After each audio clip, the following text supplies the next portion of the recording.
అసలు GST bill అంటే ఏంటి? ఇది అమల్లోకి వస్తే సామాన్యుడికి ఏం ఒరుగుతుంది? కేంద్రం చెబుతున్నట్లుగా జీఎస్టీతో అద్భుతాలు జరుగుతాయా? అదే నిజమైతే 10 సంవత్సరాలుగా బిల్లు ఎందుకు పెండింగ్ లోనే ఉండిపోయింది? అసలు ఏంటి జీఎస్టీ కథ?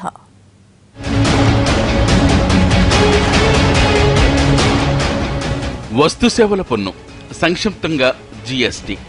దేశవ్యాప్తంగా అన్ని వస్తువులపైన అన్ని రాష్ట్రాల్లో ఒకే విధమైన పన్ను ఉండాలనేది దీని లక్ష్యం. 2006లో కాంగ్రెస్ ప్రభుత్వం శ్రీకారం చుట్టిన ఈ బిల్లు ఇప్పటికే పార్లమెంటు ఆమోదంకు నోచుకోలేదు. ఇప్పుడు ఇదే బిల్లుకు స్వల్ప మార్పులు చేసి తీసుకొస్తోంది మోడీ సర్కార్.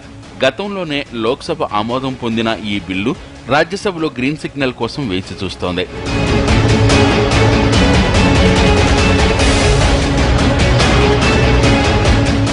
చాలా దేశాల్లో ఇప్పటికే జీఎస్టీ అమల్లో ఉంది. అంటే దేశమంతటా ఒకే రకమైన పన్ను అమల్లో ఉంటుంది. కానీ ప్రస్తుతం మన దేశంలో ఈ పరిస్థితి లేదు. ఆయా రాష్ట్రాలు తమ ఆర్థిక పరిస్థితులకు అనుగుణంగా పన్నులు విధించుకుంటున్నాయి. అందుకే పెట్రోల్ మొదలుకుని ఇతర నిత్యావసరాల ధరలు ఒక్కో రాష్ట్రంలో ఒక్కో విధంగా ఉంటాయి. దేశంలో ఏ మూలకు వెళ్లినా వస్తువుల ధరలు ఒకే విధంగా ఉంచే విధంగా ఏకీకృత పన్నుల విధానాన్ని అమలు చేయటమే జీఎస్టీ ముఖ్య ఉద్దేశం. ప్రస్తుతం మన పన్నుల వ్యవస్థలో కేంద్ర రాష్ట్ర ప్రభుత్వాలు అనేక రకాల పన్నులు విధిస్తున్నాయి.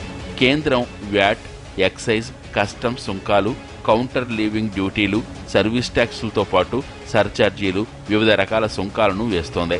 రాష్ట్రాలు అమ్మకం పన్ను, రాష్ట్ర వ్యాట్, వినోద విలాస పన్నులు వంటివి విధిస్తున్నాయి.